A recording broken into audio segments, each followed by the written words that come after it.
ಸ್ವಲ್ಪ ದಾರಿ ದಯಮಾಡಿ.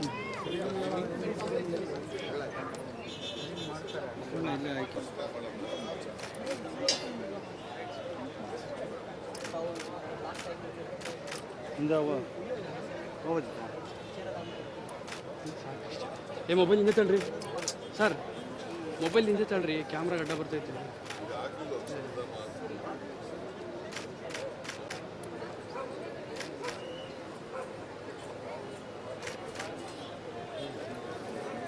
ಹಲೋ,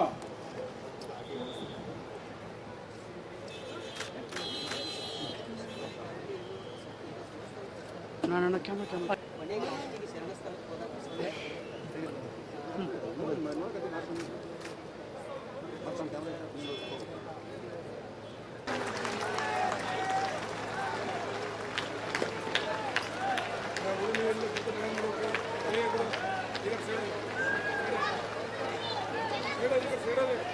ಎಲ್ಲ ವಹಿಸಿರುವಂತ ನಿಮ್ಮೆಲ್ಲರ ಮಾತೆಯವರು, ಮಾತೋಶ್ರೀಯವರು, ಈಶ್ವರ ಮಹಾಸ್ವಾಮಿಗಳ ದಿವ್ಯ ಪಾದಾರದಲ್ಲಿ ಕೂಡ ನನ್ನ ಭಕ್ತಿಪೂರ್ವಕವಾದ ನಮನಗಳನ್ನು ಸಮರ್ಪಿಸಿ, ವೇದಿಕೆ ಮೇಲೆ ಉಪಸ್ಥಿತಿರುವಂತ ಇಡೀ ಇವತ್ತು ರಾಜ್ಯ ಸರ್ಕಾರದಲ್ಲಿ ಆಡಳಿತದಲ್ಲಿ ಕೂಡ ಬಸವ ತತ್ವವನ್ನು ತಂದಂತ ಯಾರ ಮತಕ್ಷೇತ್ರದ ಪರವಾಗಿ ನಾನು ತುಂಬ ಹೃದಯದ ಸ್ವಾಗತವನ್ನ ಕೋರುತ್ತೇನೆ.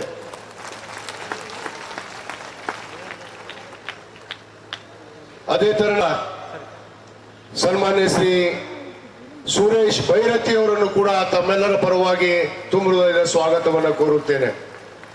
ಅದೇ ತರನಾಗಿ ಎಲ್ಲ ಶಾಸಕರಿಗೆ ಹಾಗೂ ಆಗಮಿಸಿರುವಂತ ಗೌರವಾನ್ವಿತ ಎಲ್ಲ ಅತಿಥಿಗಳಿಗೆ, ಶರಣ ಬಂಧುಗಳಿಗೆ, ಎಲ್ಲರಿಗೂ ಕೂಡ, ಎಲ್ಲ ಶರಣ ತಂದೆ ತಾಯಂದಿರಿಗೆ ಹಾಗೂ ಯುವ ಮಿತ್ರರಿಗೆ, ಮಾಧ್ಯಮದ ಸ್ನೇಹಿತರಿಗೆ ಎಲ್ಲರಿಗೂ ಕೂಡ ನಾನು ತುಂಬ ಹೃದಯದ ಸ್ವಾಗತವನ್ನ ಕೋರುತ್ತೇನೆ. ಐಕ್ಯ ಭೂಮಿ, ಈ ಒಂದು ಪವಿತ್ರ ಭೂಮಿಯಲ್ಲಿ ಬಸವ ತತ್ವವನ್ನ, ಬಸವ ಪರಂಪರೆಯನ್ನ ಈ ನಾಡಿನಲ್ಲಿ ನೆಲೆಸಿ ಇವತ್ತು ಬಸವ ಕೇಂದ್ರವನ್ನ, ಅಂತಾರಾಷ್ಟ್ರೀಯ ಬಸವ ಕೇಂದ್ರವನ್ನ, ಇವತ್ತು ಬಸವನ ಶರಣ ನಾಡನ್ನ ಇವತ್ತು ಬೆಳಕು ಚೆಲ್ಲಬೇಕು ಅಂತ ಹೇಳಿ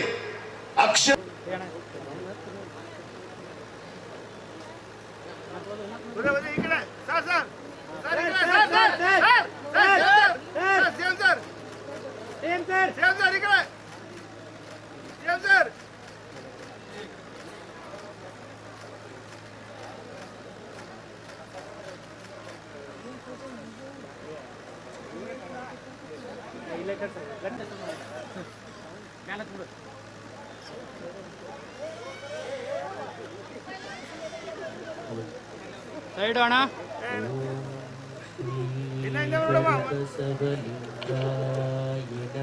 ಬೆಳಗಲಿ ಬೆಳಗಲಿ ಬಸವ ಜ್ಯೋತಿ ಬೆಳಗಲಿ, ಬೆಳೆಸಲಿ ಬೆಳೆಸಲಿ ವಿಶ್ವ ಪ್ರೇಮ ಬೆಳೆಸಲಿ.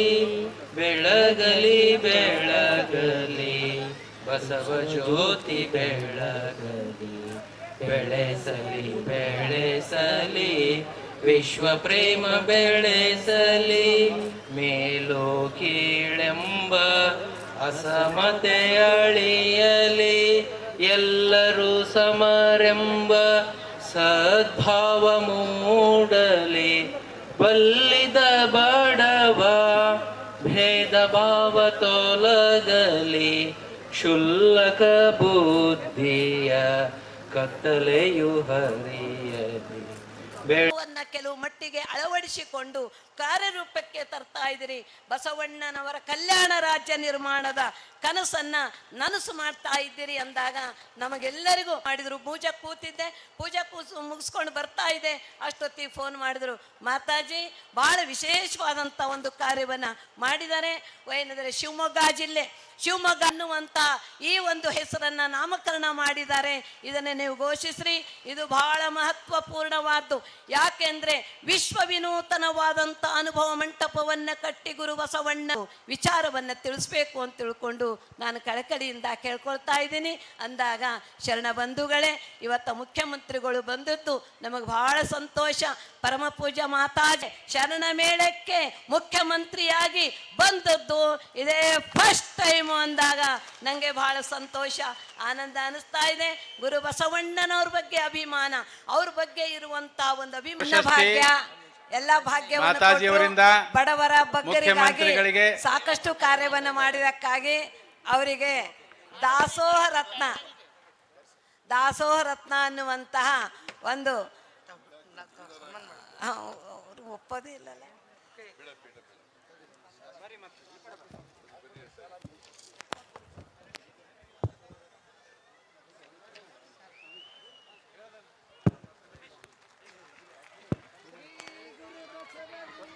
ವಿಶ್ವಗುರು ಬಸವಣ್ಣನವರಿಗೆ, ಮಂತ್ರ ಪುರುಷ ಗುರು ಬಸವಣ್ಣನವರಿಗೆ, ಮಹಾಮಾನವತಾವಾದಿ ಗುರು ಬಸವಣ್ಣನವರಿಗೆ. ನಾನು ಇವತ್ತು ಶರಣ ಮೇಳ ಮಾಡ್ತಾ ಇದ್ದಾರೆ ಕೂಡಲ ಸಂಗಮದಲ್ಲಿ. ಆ ಕಾರ್ಯಕ್ರಮದಲ್ಲಿ ಭಾಗವಹಿಸ್ತಾ ಇದ್ದೇನೆ. ಎಲ್ಲ ಸಮಾಜದವರಿಗೆ, ಬಸವಾದಿ ಶರಣರಿಗೆ ಏನು ಹೇಳಿದರೆ ಸಮಾಜದ ಬದಲಾವಣೆಗೋಸ್ಕರ ಆ ಸಂದೇಶ ಬಸವಣ್ಣ ಏನು ಕೊಟ್ಟಿದ್ದಾರೆ ಬಸವಾದಿ ಶರಣರು, ಆ ಸಂದೇಶ ನಾನು ಹೇಳ್ತೀನಿ.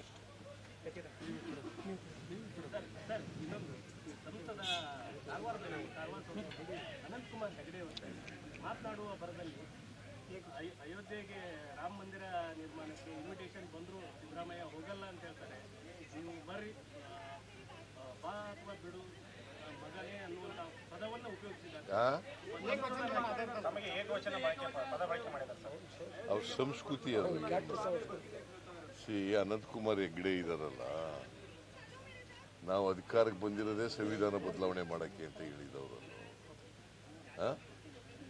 ಮಂತ್ರಿ ಆಗಿದ್ದಾಗ, ಕೇಂದ್ರದ ಮಂತ್ರಿ ಆಗಿದ್ದಾಗ ಇನ್ನು ಅವರಿಂದ ಸಂಸ್ಕೃತಿ ನಾವು ಬಯಸಕ್ಕಾಗತ್ತಾ? ಸುಸಂಸ್ಕೃತರು ಅಂತ ಹೇಳಕ್ಕಾಗತ್ತಾ ಅವ್ರನ್ನ? ಅವ್ರ ಭಾಷೆ ಬಳಕೆ ಇಂಥವೇ ಮಾತಾಡೋದು ಅವರು.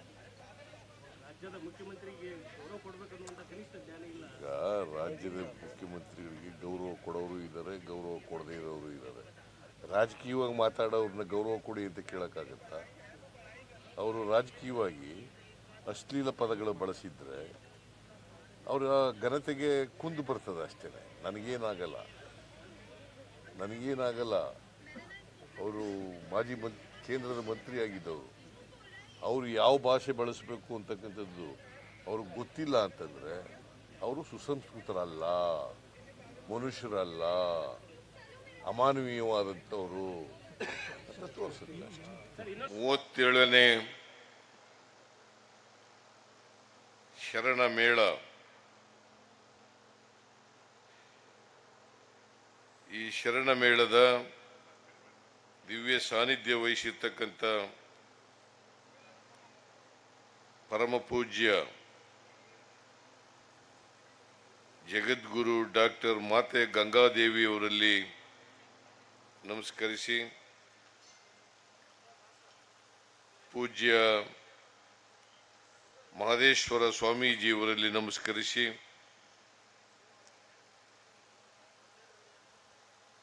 ಪೂಜ್ಯ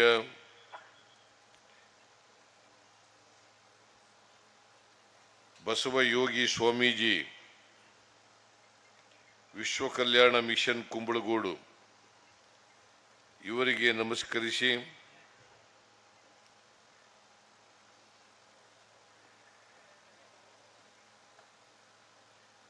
ಈ ಶರಣ ಮೇಳದ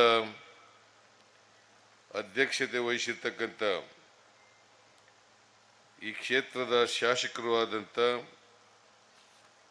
ಶ್ರೀ ವಿಜಯಾನಂದ ಕಾಶಪ್ಪನವರ,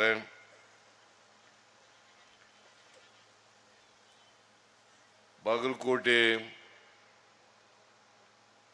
ಜಿಲ್ಲಾ ಉಸ್ತುವಾರಿ ಸಚಿವರಾದಂಥ ಶ್ರೀ ತಿಮ್ಮಾಪುರ್ ಅವರೇ, ಇನ್ನೊಬ್ಬರು ಸಚಿವರಾದಂಥ ನಗರಾಭಿವೃದ್ಧಿ ಸಚಿವರಾದಂಥ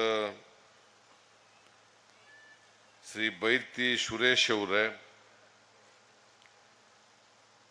ಶಾಸಕರಾದಂಥ ನರೇಂದ್ರ ಸ್ವಾಮಿ ಅವರೇ, HY ಮೇಟಿ ಅವರೇ, ರಾಘವೇಂದ್ರ ಇಟ್ನಾಳ್ ಅವರೇ, ಮಾಜಿ ಶಾಸಕರಾದಂಥ ನಂಜಯ್ ಮಠ್ ಅವರೇ, ವೇದಿಕೆ ಮೇಲಿರ್ತಕ್ಕಂಥ ಎಲ್ಲ ಪೂಜ್ಯರೇ, ಈ ಶರಣ ಮೇಳದಲ್ಲಿ ಭಾಗವಹಿಸಿರ್ತಕ್ಕಂಥ ಎಲ್ಲ ಶರಣ ಬಂಧು ಭಗಿನಿಯರೇ,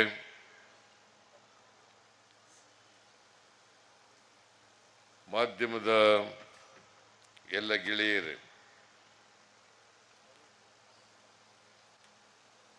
ನಾನು ಈ ಶರಣ ಮೇಳದಲ್ಲಿ ಅತ್ಯಂತ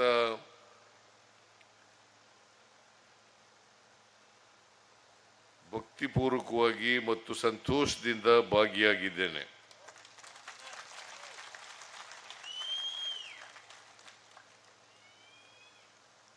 ಈ ಶರಣ ಮೇಳವನ್ನ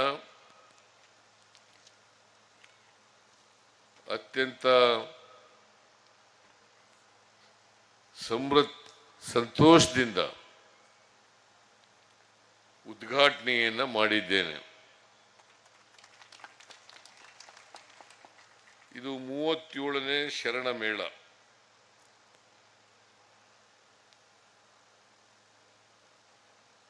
ಬಸವಾದಿ ಶರಣರು 12ನೇ ಶತಮಾನದಲ್ಲಿ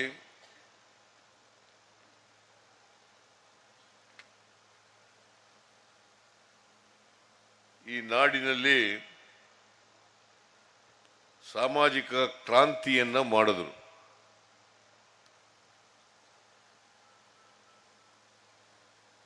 ನಮ್ಮ ಸಾಮಾಜಿಕ ವ್ಯವಸ್ಥೆ ಅಂದು ಇಂದು ಕೂಡ ಚಲನೆ ಇಲ್ಲದೆ ಇರತಕ್ಕಂಥ ಸಾಮಾಜಿಕ ವ್ಯವಸ್ಥೆ.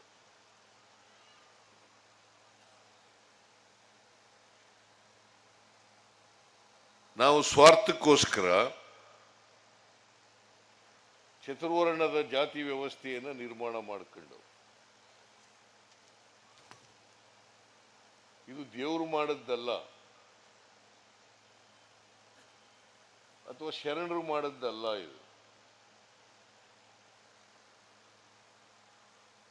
ಇದನ್ನು ಮಾಡಿದ್ದು ಪಟ್ಟಭದ್ರ ಹಿತಾಸಕ್ತರು.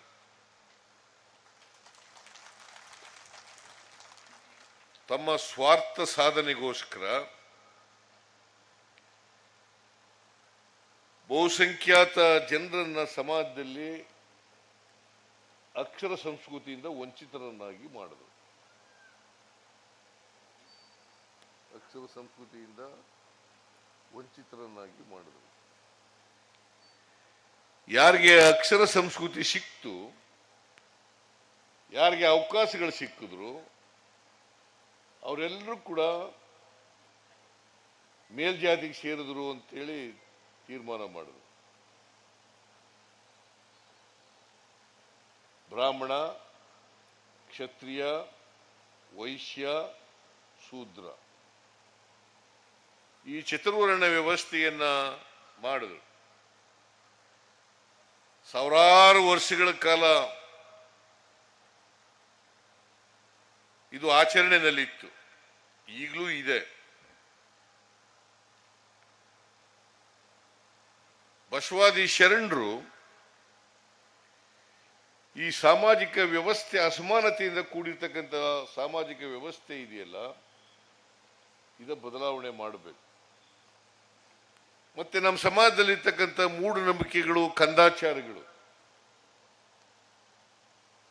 ಇವುಗಳಿಂದ ಸಮಾಜವನ್ನ ಮುಕ್ತಗೊಳಿಸಬೇಕು. ಈಗ ಉದಾಹರಣೆಗೆ ಕರ್ಮ ಸಿದ್ಧಾಂತವನ್ನ ತಿರಸ್ಕಾರ ಮಾಡದಂಥದ್ದು ಶರಣ ಚಳುವಳಿ ಅಂತಕ್ಕಂಥದ್ದನ್ನ ತಾವೆಲ್ಲ ತಿಳ್ಕೋಬೇಕಾಗ್ತದೆ. ನೀನ್ ಯಾಕಪ್ಪ ಅವಿದ್ಯಾವಂತನಾಗಿದ್ದೀಯಾ, ನಿನಗೆ ಯಾಕೆ ಬಟ್ಟೆ ಇಲ್ಲ, ನಿನಗೆ ಯಾಕೆ ಊಟ ಇಲ್ಲ, ನೀನ್ ಯಾಕೆ ಬಡವನಾಗಿದ್ದೀಯಾ, ಇದಕ್ಕೆಲ್ಲ ಏನ್ ಮಾಡಿದ್ರು ಅಂತಂದ್ರೆ ನನ್ನ ಕರ್ಮ, ಹಿಂದೆ ಮಾಡಿದಂತ ಕರ್ಮ, ಆ ಕರ್ಮದ ಫಲವಾಗಿ ನಾನು ಇವತ್ತು ಹಿಂಗಾಗಿದ್ದೀನಿ. ಅವನೇ ಯಾಕೆ ಮೇಲ್ಜಾತಿಲಿ ಹುಟ್ಟಿದಾನೆ, ಅವನು ಪುಣ್ಯದ ಕೆಲಸ ಮಾಡಿದ್ದ ಹಿಂದಿನ ಜನ್ಮದಲ್ಲಿ, ಅದಕ್ಕೋಸ್ಕರ ಅವ ಮೇಲ್ಜಾತಿಲಿ ಹುಟ್ಬಿಟ್ಟವನೇ. ದಲಿತರು ಯಾಕೆ ಇವತ್ತು ಅರೆ ಪಟ್ಟೆನಲ್ಲಿದ್ದಾರೆ, ಅವಿದ್ಯಾವಂತರಾಗಿದ್ದಾರೆ, ಅವ್ರ ಕರ್ಮ ಮಾಡಿದ್ರು. ಈ ಸಿದ್ಧಾಂತವನ್ನ ಸಂಪೂರ್ಣವಾಗಿ ತಿರಸ್ಕರಿಸಿದವರು ಬಸವಾದಿ ಶರಣರು. ಹೌದಲ್ಲ? ಈಗಲೂ ಬಿಡೋದಿಲ್ಲ. ನಮ್ಮ ವಿದ್ಯಾವಂತರಾಗಿರೋರು ಕೂಡ ನೀನ್ ಯಾಕಪ್ಪ ಹಿಂಗಾಗಿದೀಯ ಅಂತಂದ್ರೆ ನಾನು ಹಣೆ ಬರಹ ಏನು ಹಣೆಯಲ್ಲಿ ಬರ್ದಿದ್ದಾನ ದೇವ್ರು? ಹಣೆಯಲ್ಲಿ ಬರೆದ್ಬಿಟ್ನ ಹಿಂಗಾಗುವಂತ, ಚಡ್ಡಿ ಇಲ್ಲದೆ ಇರು, ನೀನು ಅವಿದ್ಯಾವಂತನಾಗಿರು, ಅಂಗಿ ಇಲ್ಲದೆ ಇರು, ಹೊಟ್ಟೆಗಿಲ್ಲದೆ ಇರು ಅಂತ ಬರೆದ್ಬಿಟ್ನ ದೇವ್ರು? ಬರ್ದಿದ್ದಾನೇನ್ರಿ? ಬರ್ದಿಲ್ಲ. ಇದನ್ನೇ ಬಸವಾದಿ ಶರಣರು ಹೇಳಿದ್ದು. ಅವೆಲ್ಲ ಹಣೆಲೂ ಬರೆಯಲ್ಲ, ಹಿಂದಿನ ಜನ್ಮದಲ್ಲೂ ಹುಟ್ಟಲ್ಲ, ಮುಂದಿನ ಜನ್ಮನೂ ಇಲ್ಲ. ಅದಕ್ಕೆ ಬಸವಾದಿ ಶರಣರು ಏನ್ ಹೇಳಿದ್ರು? ಸತ್ಯವೇ ಸ್ವರ್ಗ, ಅಸತ್ಯವೇ ನರಕ. ಸ್ವರ್ಗನೂ ಇಲ್ಲ, ನರಕನೂ ಇಲ್ಲ ಅಲ್ವಾ? ನರಕ ಸ್ವರ್ಗ ಇದೆಯಾ? ನೀವೇನು ಮಾತಾಡೋದಿಲ್ಲ, ಎಲ್ಲ ಶರಣರು ಅಂತ ನೀವು ಅಂತ ಇದ್ದೀರಿ. ಸ್ವರ್ಗ ಮಿಥ್ಯವೇ ನರಕ. ಅಯ್ಯ ಎಂದರೆ ಸ್ವರ್ಗ, ಎಲ್ಲವೋ ಎಂದರೆ ನರಕ ಅಲ್ವಾ? ನಾವು ಎಲ್ಲ ಜನರನ್ನು ಕೂಡ ಪ್ರೀತಿಯಿಂದ, ಗೌರವದಿಂದ, ವಿಶ್ವಾಸದಿಂದ ಕಾಣ್ತಕ್ಕಂಥದ್ದೇ ಅಯ್ಯ ಅಂತ ಇನ್ನೊಬ್ಬರನ್ನ ಕರಿಬೇಕು ಅಲ್ವಾ? ಬಸವಾದಿ ಶರಣರು ಹೇಳ್ಕೊಟ್ಟಿರೋದು ನಮಗೆ ಅಯ್ಯ ಅಂತ ಕರೀರಿ. ದ್ವೇಷಿಸಬೇಡಿ ಯಾರನ್ನೂ ಕೂಡ ದ್ವೇಷಿಸಬೇಡಿ. ಆ ಧರ್ಮ ಈ ಧರ್ಮ ಅಂತ ಹೇಳಕ್ ಹೋಗ್ಬೇಡಿ. ಎಲ್ಲರೂ ಮನುಷ್ಯರೇ. ಮನುಷ್ಯನನ್ನ ಪ್ರೀತಿಸ್ತೇನೆ ದ್ವೇಷಕ್ಕಾಗ್ತದ? ಇವತ್ತು ಬಹಳ ಜನ ರಾಜಕೀಯ ವ್ಯಕ್ತಿಗಳು ದ್ವೇಷ ಮಾಡ್ತಕ್ಕಂಥ ಶುರು ಮಾಡ್ತಾರೆ. ದಯಮಾಡಿ ಬಸವಾದಿ ಶರಣರು ಎಲ್ಲರನ್ನು ಪ್ರೀತಿಸಿ ಅಂತ ಹೇಳ್ಕೊಟ್ಟಿದ್ರು ಹೊರತು ದ್ವೇಷಿ ಅಂತ ಹೇಳಿ ಯಾರನ್ನು ಕೂಡ ಹೇಳ್ಕೊಟ್ಟಿರ್ಲಿಲ್ಲ ಅಲ್ವಾ? ಪ್ರೀತಿಸ್ಬೇಕು. ಅದಕ್ಕೆ ಇವನಾರವ ಏನದಿರಯ್ಯ, ಇವ ನಮ್ಮವ ಎಂದೆನಿಸಯ್ಯ, ನಿನ್ನ ಮನೆಯ ಮಗನೆಂದೆನಿಸಯ್ಯ, ಕೂಡಲ ಸಂಗಮ ದೇವ ಅಲ್ವಾ? ಇವನಾರವ ಎಂದೆನಿಸದಿರಯ್ಯ, ಇವ ನಮ್ಮವ ತಿಮ್ಮಾಪುರ, ಇವ ನಮ್ಮವ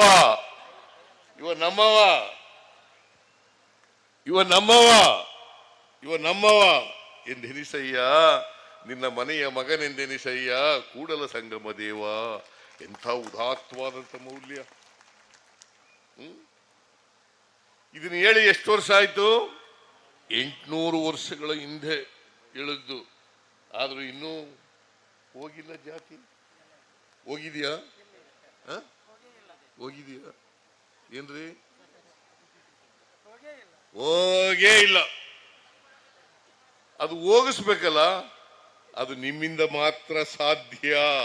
ಯಾರು ಬಸವಾದಿ ಶರಣರು ಅಂತ ಹೇಳ್ಕೊಳ್ಳ, ಶರಣ ಅಂತ ಅನ್ನೋದಕ್ಕೆ ಇದೆಯಲ್ಲ, ಶರಣ ಅನ್ನೋದಕ್ಕೆ ಜಾತಿ ಇಲ್ಲ, ವರ್ಗ ಇಲ್ಲ.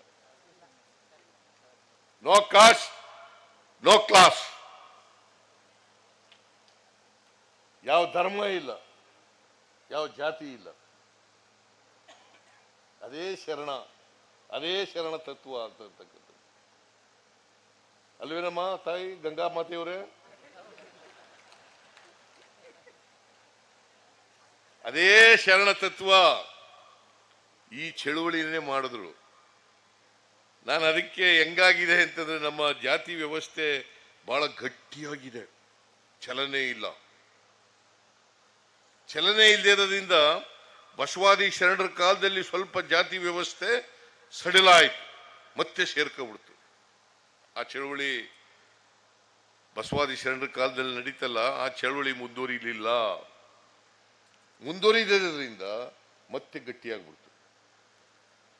ಯಾವ ಸಮಾಜಕ್ಕೆ, ಯಾವ ಸಾಮಾಜಿಕ ವ್ಯವಸ್ಥೆಗೆ ಚಲನೆ ಇರ್ತದೆ, ಚಲನೆ ಅಂತಂದ್ರೆ ಆರ್ಥಿಕ ಸಾಮಾಜಿಕ ಶಕ್ತಿ. ಯಾವ ವ್ಯವಸ್ಥೆಗೆ ಆರ್ಥಿಕ ಸಾಮಾಜಿಕ ಶಕ್ತಿ ಬರ್ತದೆ, ಅಲ್ಲಿ ಚಲನೆ ಆಗ್ಲಿಕ್ಕೆ ಸಾಧ್ಯ ಆಗ್ತದೆ. ಎಲ್ಲಿ ಚಲನೆ ಇರಲ್ಲ ಅಲ್ಲಿ ಬದಲಾವಣೆ ಆಗಲ್ಲ. ಬದಲಾವಣೆ ಆಗಿದೆ ಈಗ? ಆಗಿಲ್ಲ. ಯಾಕಾಗಿಲ್ಲ?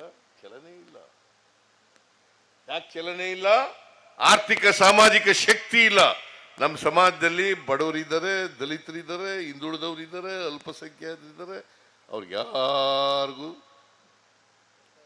ಶಕ್ತಿ, ಸಾಮಾಜಿಕ ಶಕ್ತಿ ಇಲ್ಲ, ಆರ್ಥಿಕ ಶಕ್ತಿ ಇಲ್ಲ. ಆ ಶಕ್ತಿ ಇಲ್ಲದಿರೋದ್ರಿಂದ ಬದಲಾವಣೆ ಆಗಿಲ್ಲ. ನಾವೆಲ್ಲ ಮನುಷ್ಯರಲ್ವಾ? ಶರಣ ಮೇಳ ಅಂದ್ರೇನು? ಮನುಷ್ಯರ ಮೇಳ, ಮಾನವ ಧರ್ಮದ ಮೇಳ. ಶರಣದ ಮೇಳ ಅಂದ್ರೆ ಬರೀ ಶರಣರು ಕೂತ್ಕೊಂಡು ಚರ್ಚೆ ಮಾಡೋದಲ್ಲ, ಎಲ್ಲ ಮನುಷ್ಯರು ಅಂತಕ್ಕಂಥವರೆಲ್ಲ ಕೂತ್ಕೊಂಡು ಚರ್ಚೆ ಮಾಡೋದು ಶರಣ ಮೇಳ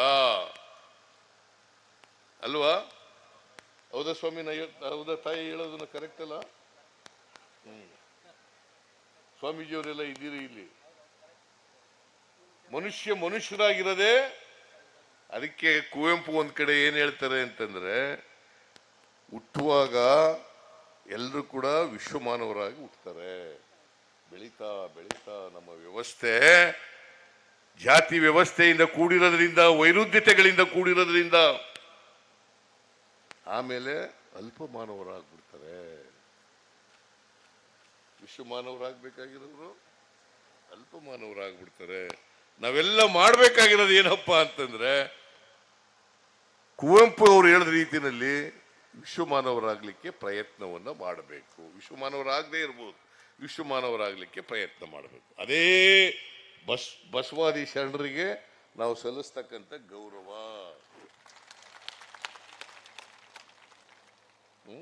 ಅಲ್ವಾ ಸ್ವಾಮೀಜಿ? ಇಂಥ ಶರಣ ಮೇಳ ಏರ್ಪಾಡು ಮಾಡಿದ್ದೀರಿ, ನಿಮಗೆ ಬಹಳ ಧನ್ಯವಾದಗಳು ತಾಯಿ. ಎಲ್ಲ ನಮ್ಮ ಮಾದೇಶ್ವರ ಸ್ವಾಮೀಜಿ ಧನ್ಯವಾದಗಳು. ನೀವು ಉಪಾಧ್ಯಕ್ಷರಲ್ಲ, ಬಹಳ ಬಹಳ ಒಳ್ಳೆಯದು. ಇದು ಇನ್ನು ಹೆಚ್ಚು ಆಗ್ಬೇಕು, ಹೆಚ್ಚು ಜನರಲ್ಲಿ ಪ್ರಚಾರ ಆಗ್ಬೇಕು, ಹೆಚ್ಚು ಜನರಲ್ಲಿ ಜಾಗೃತಿ ಬರಬೇಕು, ಹೆಚ್ಚು ಜನರಲ್ಲಿ ವಿದ್ಯಾವಂತರಲ್ಲಿ ಈ ಜಾಗೃತಿ ಬರಬೇಕು. ಯಾಕಂದ್ರೆ ವಿದ್ಯಾವಂತರೇ ಜಾತಿ ಮಾಡಕ್ ಶುರು ಮಾಡ್ಕೊಬಿಟ್ಟವ್ರಿಗೆ. ಬಸವಾದಿ ಶರಣರು ವೈಜ್ಞಾನಿಕತೆ ಮತ್ತು ವೈಚಾರಿಕತೆ ಇದನ್ನ ಪ್ರಸ್ತಾಪ ಮಾಡಿದ್ರು. ವೈಜ್ಞಾನಿಕತೆ ಮತ್ತು ವೈಚಾರಿಕತೆಯನ್ನು ಪ್ರಸ್ತಾಪ ಮಾಡಿದ್ರು. ಈಗ ಅದು ಬಿಟ್ಬಿಟ್ಟು ನಾವು ವೈಚಾರಿಕತೆನೂ ಇಲ್ಲ, ಜಾತಿ ವ್ಯವಸ್ಥೆಗೆ ರಾಜಿ ಮಾಡ್ಕೊಂಡ್ಬಿಟ್ಟಿದ್ದೀವಿ. ಜಾತಿ ವ್ಯವಸ್ಥೆ ರಾಜಿ, ದಟ್ ಶುಡ್ ಗೋ. ನೀವು ನಿಜವಾದಂತ ಶರಣ ಅಂತಂದ್ರೆ ಯಾವುದೇ ಜಾತಿ ಅಂತಸ್ತು ಸೋಂಕಿಲ್ಲದೆ ಇರ್ತಕ್ಕಂಥವರು ಶರಣರು. ಅಂತ ಸಂದೇಶ ಇಡೀ ರಾಜ್ಯಕ್ಕೆ ಹೋಗ್ಲಿ. ಬಸವಾದಿ ಶರಣರು ಇದೇ ಸಂದೇಶವನ್ನ ಕೊಟ್ಟಿದ್ರು, ಮನುಕುಲಕ್ಕೆ. ಅದಕ್ಕೆ ಅವ್ರು ಸಹಿಸ್ಕೊಳ್ಳಲಿಲ್ಲ. ಬಿಜ್ಜನ ಬಿಜ್ಜಳನ ಆಸ್ಥಾನದಲ್ಲಿ ಸಹಿಸ್ಕೊಳ್ಳಿಲ್ಲ. ಇದು ಮಾಡ್ತಾರೆ ಅಂತಲೇ ಅವ್ರ ಮೇಲೆ ಶುರು ಮಾಡಿದ್ರು. ಅವ್ರ ಮೇಲೆ ವಿರೋಧವಾದಂಥ ವಿಚಾರಗಳನ್ನು ಹೇಳಲಿಕ್ಕೆ ಪ್ರಾರಂಭ ಮಾಡಿದ್ರು. ಯಾಕಂತಂದ್ರೆ ಪಟ್ಟಭದ್ರ ಹಿತಾಸಕ್ತರು ಇದ್ದಾರಲ್ಲ, ಬಹಳ ಸ್ಟ್ರಾಂಗು ಅವರು. ಅವ್ರ ವಿರುದ್ಧ ಹೋರಾಟ ಮಾಡೋದಿದೆಯಲ್ಲ ತಾಯಿ, ಬಹಳ ಕಷ್ಟ. ಪಟ್ಟಭದ್ರ ಹಿತಾಸಕ್ತರು ಕಡಿಮೆ ಜನ, ಆದ್ರೆ very strong. They are very strong. ಅನ್ಯಾಯಕ್ಕೊಳಗಾಗಿರೋರು, ಅಸಮಾನತೆಗೊಳಗಾಗಿರ್ತಕ್ಕಂಥವ್ರು, ಅಗೌರವಕ್ಕೊಳಗಾಗಿರ್ತಕ್ಕಂಥವ್ರು ಮೆಜಾರಿಟಿ ಇರ್ತಕ್ಕಂಥದ್ದು. ಆದರೆ ದುರ್ಬಲರು ಪಾಪ. ದಟ್ ಇಸ್ ವೈ ಬದಲಾವಣೆ ಆಗಿಲ್ಲ. ಗೊತ್ತಾಯ್ತಲ್ಲ? ನಮ್ಮ ಜೆ.ಎಚ್. ಪಟೇಲ್ರು ಅಂತ ಇತ್ತಿದ್ರು. ಜೆ.ಎಚ್. ಪಟೇಲ್ರು ಒಂದ್ಸಾರಿ ನಮ್ಮಲ್ಲಿ ರಾಮಕೃಷ್ಣ ಹೆಗ್ಡೆಯವರು ಅಂತ ಮುಖ್ಯಮಂತ್ರಿ ಇದ್ರು. ನೀವು ಬಹಳ ಮೇಧಾವಿಗಳು ಸ್ವಾಮಿ ಅಂತ ಬಿ ರಾಚಯ್ಯನವರು ಅಂತ ನಮ್ಮ ಚಾಮರಾಜನಗರದವರು ಮಂತ್ರಿ ಆಗಿದ್ರು. ಅವರು ಲೆಜಿಸ್ಲೇಟರ್ ಪಾರ್ಟಿ ಮೀಟಿಂಗ್ ನಡೀತಾ ಇತ್ತು. ಒಂದ್ಸರಿ ಅವರು ಏನು ಹೇಳಿದ್ರು, ರಾಮಕೃಷ್ಣ ಹೆಗ್ಡೆ ಅವರಿಗೆ ನೀವು ಬಹಳ ಬುದ್ಧಿವಂತರು, ಬಹಳ ಮೇಧಾವಿಗಳು ಸ್ವಾಮಿ ಅಂತ ಹೇಳಿದ್ರು. ತಕ್ಷಣ ಜೆ.ಎಚ್. ಪಟೇಲ್ರು ಇದ್ರು. ರಾಚಯ್ಯನವ್ರೆ ಕೂತ್ಕೊಳ್ರಿ ಒಂದು ನಿಮಿಷ, ಅವರು ಬುದ್ಧಿವಂತರಾಗಿರ್ಲೇಬೇಕು, ಮೇಧಾವಿಗಳಾಗಲೇಬೇಕು. ಯಾಕಂದ್ರೆ ಆ ರಾಮಕೃಷ್ಣ ಹೆಗ್ಡೆಯವರು ಇದ್ದಾರಲ್ಲ, ಬ್ರಾಹ್ಮಣ ಜಾತಿಗೆ ಸೇರಿದವರು, ಅವ್ರಿಗೆ 5 ವರ್ಷಗಳ ಇತಿಹಾಸ ಇದೆ. 5,000 ವರ್ಷಗಳ ಇತಿಹಾಸ ಇದೆ. ನನಗೆ ಬಸವಣ್ಣ ಬಂದ ಮೇಲೆ ಇತಿಹಾಸ ಶುರುವಾಗಿದೆ. ಜೆ.ಎಚ್. ಪಟೇಲ್ರಿಗೆ, ನನಗಲ್ಲ. ಬಸವಣ್ಣವರ ಕಾಲದಿಂದ ಇತಿಹಾಸ ಶುರುವಾಗಿದೆ. ನನಗೆ 800 ವರ್ಷಗಳ ಇತಿಹಾಸ ಶುರುವಾಗಿದೆ. ನಿನಗೆ ಯಾವಾಗ ಶುರುವಾಯಿತು ಗೊತ್ತಾ ರಾಚಯ್ಯನವ್ರೆ? ಕಾನ್ಸ್ಟಿಟ್ಯೂಷನ್ ಬಂದ ಮೇಲೆ ಶುರುವಾಗಿರೋದು ನಿನ್ನ ಇತಿಹಾಸ ಅಂತ ಹೇಳಿ. ನೋಡಿ, ತಮಾಷೆಗೆ ಹೇಳಿದ್ರು ಕೂಡ ಎಷ್ಟು ಸತ್ಯ ಇತ್ತು ನೋಡಿ, ಅಲ್ವಾ? ಇವನ್ನೆಲ್ಲ ಅರ್ಥ ಮಾಡ್ಕೋಬೇಕಲ್ವಾ? ಅದಕ್ಕೆ ಅಂಬೇಡ್ಕರ್ ಅವ್ರು ಏನು ಹೇಳ್ತಾರೆ ಅಂದ್ರೆ, ಯಾರಿಗೆ ಇತಿಹಾಸ ಗೊತ್ತಿದೆ ಅವ್ರು ಮಾತ್ರ ಭವಿಷ್ಯ ರೂಪಿಸ್ತಾರೆ. ಯಾರಿಗೆ ಇತಿಹಾಸ ಗೊತ್ತಿಲ್ಲ ಅವ್ರು ಯಾರು ಭವಿಷ್ಯ ರೂಪಿಸ್ಲಿಕ್ಕೆ ಸಾಧ್ಯ ಇಲ್ಲ. ಅಪ್ಪ ಹಾಕಿದ ಆದ ಮರದಲ್ಲೇ ನೇತಾಕೊಂಡು ಹೋಯ್ತಾರೆ ಅಂತ ಹೇಳು, ಅಲ್ವಾ? ಇದು ನಾವು ಅರ್ಥ ಮಾಡ್ಕೋಬೇಕಾಗಿತ್ತು. ನಾನು ಹೆಚ್ಚು ಮಾತಾಡಕ್ಕೆ ಸಮಯ ಇಲ್ಲ. ನಾನು ಇದಕ್ಕೆ ಹೋಗ್ಬೇಕು. ಅಲ್ದಿವ್ರೆ ಬಸವಣ್ಣವರ ಈ ಎಂಥದ್ದು ಶರಣ ಮೇಳ, ಈ ಶರಣ ಮೇಳದಲ್ಲಿ ಗಂಟೆಗಟ್ಟಲೆ ಮಾತಾಡ್ಬೋದು. ಗಂಟೆಗಟ್ಟಲೆ ಸಮಯ ಇಲ್ಲಿರೋದ್ರಿಂದ ನಾನು ಇಷ್ಟೇ ಮಾತಾಡ್ತೀನಿ. ನಾವೆಲ್ಲರೂ ಕೂಡ ಮನುಷ್ಯರಾಗಿ ಬದುಕಲಿಕ್ಕೆ ಪ್ರಯತ್ನ ಮಾಡೋಣ. ಯಾರ ಮಾತನ್ನು ಕೇಳಬೇಡಿ. ಮನುಷ್ಯನೇ. ಯಾವ ಧರ್ಮಕಾರ ಸೇರಿರಲಿ, ಯಾವ ಜಾತಿಗಾರ ಸೇರಿರಲಿ, ನಾವೆಲ್ಲ ಮನುಷ್ಯರು, ಅಲ್ವಾ? ಹೌದಾ ಅಲ್ಲ? ಮನುಷ್ಯರಾಗಿ ಬದುಕೋಣ, ಒಬ್ರಿಗೊಬ್ರು ಪ್ರೀತಿಸೋಣ, ಒಬ್ರಿಗೊಬ್ರಿಗೆ ದ್ವೇಷಿಸೋದು ಬೇಡ. ಯಾವ ಧರ್ಮಕಾರ ಇರಲಿ, ಯಾವ ಜಾತಿಯವರಾಗಿರಲಿ ಪ್ರೀತಿಸೋಣ. ಜಾತಿ ಬಿಡೋಣ, ಮನುಷ್ಯರಾಗೋಣ. ಜಾತಿ ಬಿಡೋಣ, ಮನುಷ್ಯರಾಗೋಣ. ಇದೇ ಶರಣಮೇಳ ಈ ಸಂದೇಶವನ್ನ ಕೊಡಬೇಕು ಅಂತೇಳಿ ಎಲ್ಲ ಪೂಜ್ಯರಿಗೆ ನಮಸ್ಕರಿಸಿ ನನ್ನ ಮಾತುಗಳನ್ನು ಮುಗಿಸ್ತೇನೆ. ನಿಮ್ಮೆಲ್ಲರಿಗೂ ಒಳ್ಳೇದಾಗಲಿ. ಜೈ ಹಿಂದ್, ಜೈ ಕರ್ನಾಟಕ, ಜೈ ಮಾನವ ಧರ್ಮ. ಆಮೇಲೆ ನಾನು ಇಲ್ಲಿ ಕೂಡಲ ಸಂಗಮಕ್ಕೆ ನಾನು ಮುಖ್ಯಮಂತ್ರಿ ಆಗಿರುವಾಗ ಇಲ್ಲಿ ಅಕ್ಷರಧಾಮದ ರೀತಿನಲ್ಲಿ ಅಭಿವೃದ್ಧಿ ಮಾಡಬೇಕು ಅಂತೇಳಿ ಪ್ರಯತ್ನ ಮಾಡಿದ್ದು. ಅದು ಇನ್ನೂ ಕೂಡ ಪೂರ್ಣ ಆಗಿಲ್ಲ. ಅದನ್ನು ಪೂರ್ಣ ಮಾಡ್ತಕ್ಕಂಥ ಪ್ರಯತ್ನವನ್ನು ಮಾಡ್ತೇವೆ. ಬಸವ ಕಲ್ಯಾಣದಲ್ಲೂ ಕೂಡ ಅನುಭವ ಮಂಟಪ ಇದೆಯಲ್ಲ, ಅನುಭವ ಮಂಟಪ ಮಾಡಬೇಕು ಅಂತ, ಅದನ್ನು ಪುನರುಜ್ಜೀವನ ಮಾಡಬೇಕು ಅಂತೇಳಿ ನಾನೇ ಗೊರುಚ ಅವರ ಅಧ್ಯಕ್ಷತೆಯಲ್ಲಿ ಒಂದು ಸಮಿತಿಯನ್ನು ಮಾಡಿದ್ದೆ. ಅದನ್ನು ಕೂಡ ಪೂರ್ಣಗೊಳಿಸ್ತಕ್ಕಂಥ ಕೆಲಸವನ್ನು ಪ್ರಯತ್ನ ಮಾಡೋಣ. ಯಾಕಂದ್ರೆ ಒಟ್ಟಾರೆಯಾಗಿ ಬಸವಣ್ಣವರ ವಿಚಾರಗಳಿದಾವಲ್ಲ, ಅವರ ಜೀವನದ ಮೌಲ್ಯಗಳಿದಾವಲ್ಲ, ಅವು ಇವತ್ತಿಗೂ ಪ್ರಸ್ತುತ, ಅಂದೂ ಪ್ರಸ್ತುತ, ಎಂದೆಂದಿಗೂ ಪ್ರಸ್ತುತ ಅಂತಕ್ಕಂಥದ್ದು ಹೇಳಲಿಕ್ಕೆ ಬಯಸ್ತೇನೆ. ಸೊ ನಾನು ಬಸವಾದಿ ಶರಣರ ಪರವಾಗಿದ್ದೇನೆ. ಈಗ ಮಾತೆ ಹೇಳಿದ್ರು ಒಂದು ಮಾತು, ಗಂಗಾ ಮಾತೆಯವರು ಒಂದು ಮಾತು ಹೇಳಿದ್ರು, ಸುಮ್ಮನೆ ಮಾತೆ ಅಂದ್ರೆ ಅವರೇ ಅಲ್ವೇ ಇನ್ಯಾರು ಇದ್ದಾರೆ, ನೀನ ಮಾತೆ. ಕರ್ನಾಟಕದ ಸಾಂಸ್ಕೃತಿಕ ನಾಯಕ, ಅವರು ಸಾಂಸ್ಕೃತಿಕ ನಾಯಕ, ಬಸವಣ್ಣವ್ರನ್ನ ಸಾಂಸ್ಕೃತಿಕ ನಾಯಕ. ನಾನು ಅವತ್ತು ಕೂಡ ಹೇಳಿದ್ದೀನಿ, ಕ್ಯಾಬಿನೆಟ್ ಮುಂದೆ ಇಟ್ಟು ಅದರ ಬಗ್ಗೆ ಚರ್ಚೆ ಮಾಡಿ ಒಂದು ತೀರ್ಮಾನ ಮಾಡ್ತೀವಿ ಅಂತ ಹೇಳಿದ್ದೀವಿ. ನಾವು ಬಸವಾದಿ ಶರಣರ ಪರವಾಗಿದ್ದೀವಿ, ಬಸವ ಚಳುವಳಿ ಪರವಾಗಿದ್ದೀವಿ, ಮತ್ತು ಶರಣ ಚಳುವಳಿ ಪರವಾಗಿದ್ದೀವಿ.